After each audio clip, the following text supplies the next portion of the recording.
Assalamualaikum warahmatullahi wabarakatuh.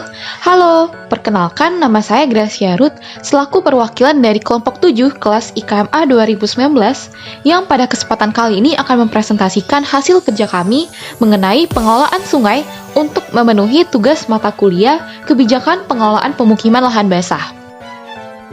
Adapun sebelum kita lanjut, izinkan saya untuk memperkenalkan anggota kelompok kami. Yang pertama, ada Dea Agnesia, kedua Muharyani, Dianisa Cikita Pusparani, Nadia Niswa Mahmuda, Adila Madani Fatihah, saya sendiri Gracia Ruth Yustar Stefani Putri, Silmi Kamileri Hadatul Aish, dan Angga Robiansyah. Pertama, tentu saja kita harus mengetahui definisi dari DAS.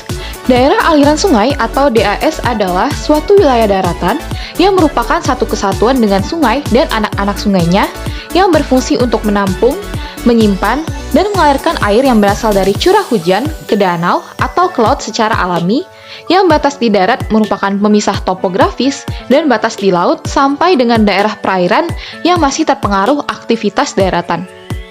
Selanjutnya, pengelolaan DAS terkait dengan upaya manusia dalam mengatur hubungan timbal balik antara sumber daya alam dengan manusia di dalam DAS dan segala aktivitasnya, agar terwujud kelestarian dan keserasian ekosistem serta meningkatnya kemanfaatan sumber daya alam bagi manusia secara berkelanjutan. Adapun tahapan pengelolaan DAS terbagi menjadi 4. Yang pertama yaitu perencanaan, kedua pelaksanaan, ketiga monitoring dan evaluasi, dan yang keempat pembinaan dan pengawasan. Tahap perencanaan terbagi menjadi 3. Yang pertama ada inventarisasi DAS, yang kedua penyusunan rencana pengelolaan DAS, dan yang ketiga penetapan rencana pengelolaan DAS. Inventarisasi DAS sendiri terdiri dari A. Proses penetapan batas DAS yang terbagi menjadi penyiapan bahan, paling sedikit terdiri dari piranti keras, piranti lunak, citra satelit, citra radar, peta dasar dan peta tematik. Kemudian penentuan batas DAS yang terkait dengan pengumpulan data dan informasi dengan cara delineasi DAS dan jaringan sungai dalam penentuan batas DAS indikatif. Kemudian verifikasi batas DAS yang dilakukan bersama-sama dengan instansi di bidang survei dan pemetaan nasional hingga menghasilkan batas DAS definitif. Dan yang terakhir penetapan batas DAS. B. Penyusunan klasifikasi DAS yang dilakukan untuk menentukan DAS yang dipulihkan serta DAS yang dipertahankan daya dukungnya.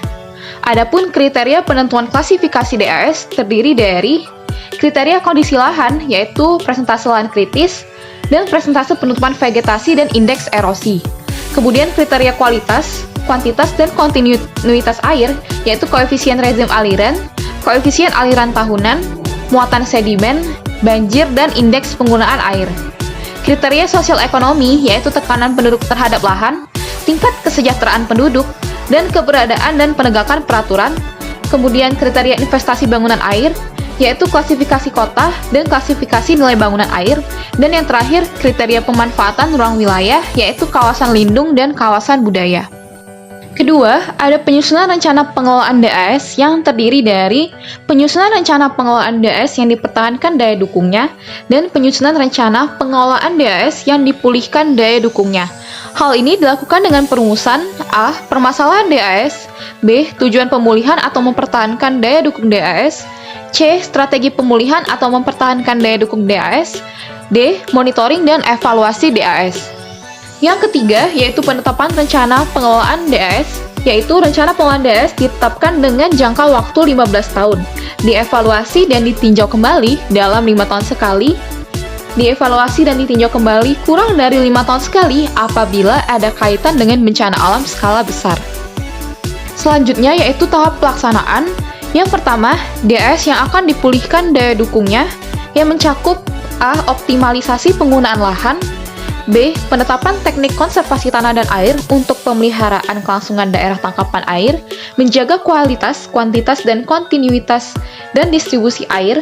C. Pengelolaan vegetasi untuk pelestarian keanekaragaman hayati, peningkatan produktivitas lahan, restorasi ekosistem, rehabilitasi dan reklamasi lahan. D. Peningkatan peran serta instansi terkait.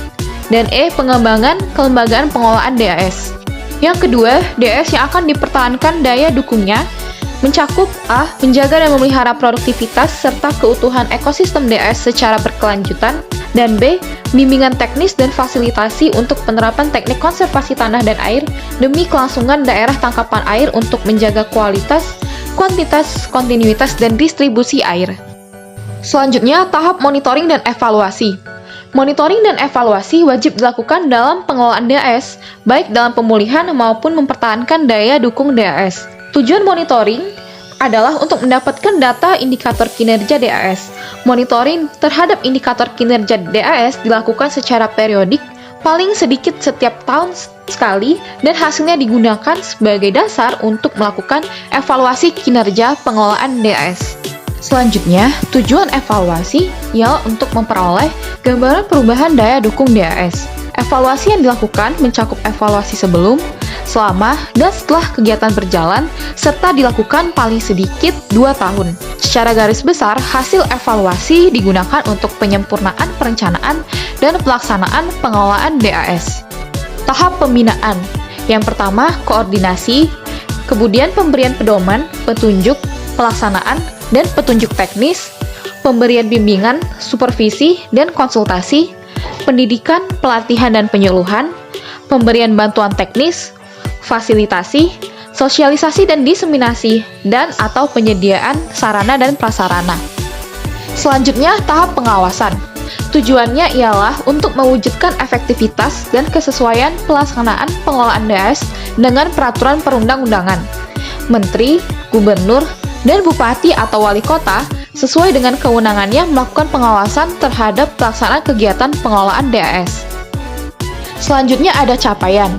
Yang pertama, terkait konservasi air, dalam sebuah DAS ada aliran air yang jernih.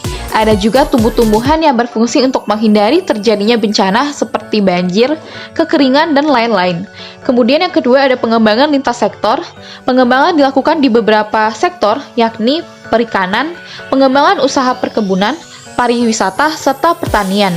Dan yang ketiga, kebijakan pemerintah daerah, kebijakan terkait pengelolaan sungai dan pemantauan lingkungan hidup dalam implementasinya telah berjalan dengan baik.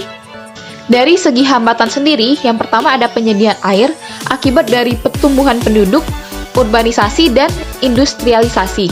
Dan yang kedua ada institusi kelembagaan. Dari segi penyediaan air, pencemaran air akibat pembuangan air limbah perkotaan, limbah industri, dan limbah usaha pertambangan yang tidak diolah yang berdampak dengan merugikan dan mengurangi ketersediaan air dengan kualitas yang memadai. Kemudian tidak memadainya akses pasokan air bersih karena prasarana dan institusi pengelola penyediaan air bersih perkotaan tidak mampu melayani perkembangan permintaan yang pesat. Dan yang terakhir, terbatasnya penyediaan dana O dan P untuk prasarana dan sarana yang ada maupun investasi untuk menambah prasarana dan sarana baru.